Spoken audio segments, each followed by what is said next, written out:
ఇప్పుడిప్పుడే కొంతమందికి అవగాహన వస్తుంది. ఇంతకాలం సర్జరీ చేసేవాళ్ళు దానికి. వాటిని అన్నిటి చేసి వాళ్ళకు రకరకాలుగా అక్కడ కొన్ని ఏదో చిన్నపాటి పైల్ మసిల్ పెరిగి ఉంటాయి. వాటి కోసం మీకు ఆపరేషన్ చేయాలని చెప్పి చేసి ఆ తర్వాత వాళ్ళకి వేరే కొన్ని రకాల ఇబ్బందులు ఏర్పడి ఇవన్నీ మనం చూస్తున్నదే.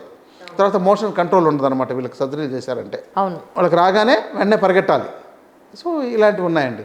ఇక ఇప్పుడు ఆర్థరైటిస్ వస్తున్నాయన్నారు. ఇప్పుడు ఈ ఆర్థరైటిస్లో చాలా ఉన్నాయి.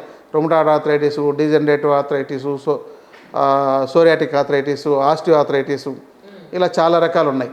వీటిల్లో ప్రారంభంలో కొన్ని జాగ్రత్తలు తీసుకొని తగిన ఆహార విధానంతో ఉన్నట్లయితే చాలా వరకు అసలు సమస్య రాదు. కానీ ఆ విధానం చేయట్లేదు కదా. బాగా ప్రాబ్లం అయిన తర్వాత వెళ్తున్నారు. లేకపోతే ఇప్పుడు పెయిన్ కిల్లర్స్ బాగా అందుబాటులో ఉన్నాయి, వెంటనే వేసి అలా మేనేజ్ చేస్తుంటారు. ఇంకా తీవ్రమైన పరిస్థితుల్లో వెళ్తే ఇంకేం చేయలేమండి, సర్జరీ చేయించుకుని చెప్తారు. అందుకని prevention is better than cure అని మనకి ఏదైతే సామెత చెప్పారో దట్ ఈస్ ద ఫస్ట్.